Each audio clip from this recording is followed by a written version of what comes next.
Hello. Come on in. Nice Welcome to my office. And your mom?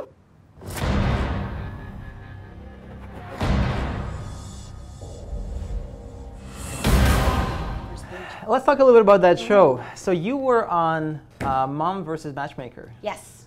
So how does somebody come around to a gig like that? I mean, like from working the corporate gig, and this is the journey that we like to talk about on the show, right? We like to believe that our audience is very entrepreneurial spirited. They're looking to explore these different paths on getting to that level of success. From working in a corporate world to grinding through that for years on end, and then eventually going solo, and then really kind of becoming almost like a mini celebrity working on this television show. So tell us a little bit more about how does that all come together? What happened between 2010 and 2015 that made that possible? Between 2010 to 2015, I started a blog. It's called datingloveandsextips.com. Okay. It was actually, I launched datingloveandsextips.com with my business partner before I launched Carmelia Ray. And all I knew is that he said, you need to start a blog, you need to share your information, you need to share your knowledge. And that way, you would show up in the world, right? And I trusted him. So I just wrote about everything to do with dating and matchmaking. What were the struggles that people were dealing with over the last, at that point, 20 years in the business, asking all of the common questions. How do I find a date? What do men like? What do women like? What should you wear on a first date? Anything surrounding relationships, what I wrote about. And then clearly, because of the content that I was giving out in the world, and I also did a lot of training and coaching to get myself in a position where I was ranking on Google, a production company noticed me. What do? They Googled best matchmaker or best dating coach, and they had casted 7 of the top Toronto or wherever they were from matchmakers, because it was a Toronto show. It was actually a show that was picked up in Los Angeles, but I competed against 7 of my peers.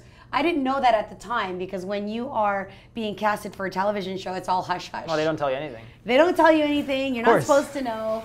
But that wasn't my first casting, by the way, Konstantin. I had already casted for about 5 or 6 different television shows from different networks. Wow. I did not get. And I had already started to appear in media, speaking on CHCH TV, on Global News, on different major media outlets because of the advice that I was giving. I positioned myself as a dating authority, as a dating expert, and I just kept that position. So let me get this right. These just came to you, or you had to ask for them? Because this is another thing that we also like to talk about, because a lot of people think that one day people are just going to come to them and it's all going to happen. They're going to come to them and say, hello, we're going to tape a whole TV series about you, but this rarely is the case. No. Typically it's just the grind of you picking up the phone call, and just going through all these different avenues and opportunities by yourself or with your PR specialist or whoever that may be. I think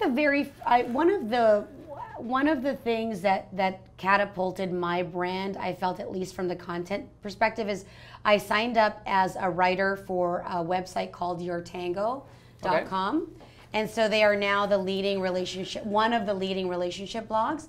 And so I had an author's profile on Yourtango, and I committed to writing monthly blog content that would be syndicated on larger blogs. So it was some of that content that also started to rank higher on Google, because I was still developing my blog. So one of my strategies was get my work published on larger platforms that had bigger audiences.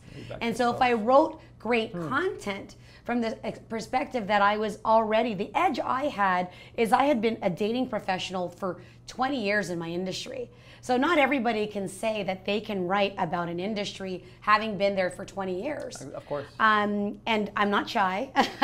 So my personal brand and myself, I just always led with the confidence of knowing how to support single people. So that's really what caught the attention. Then media started coming to me. It was not until I hired a publicist. And hiring a publicist, I'm with Project 4. My publicist is Amira Devera. I've been with her now for about 2 years. Shout out to Amira. Shout out to Amira, thank you. So Amira has been the one that has now gone for the outreach. Previous to hiring an actual publicist, a lot of the media attention was from the efforts that I had just put out into the internet, you know, and Facebook, and now Instagram.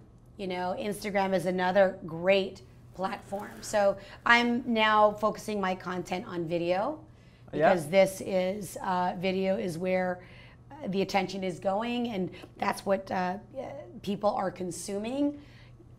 Quick video advice, and the attention span of people, as you know, is so quick. Yeah, very, very quick micro content, very often, straight to the point. And even when it comes to dating and first impressions, it takes 3 to 7 seconds to form an impression, to make that decision to swipe left or right. So I know the importance of showing up and having a strong personal brand and having that no stop, you know, profile to make them want to click more. I like that. Yeah. You guys, if you wanted to follow Carmelia, I highly recommend. Her handle is right below her name at the bottom of the screen.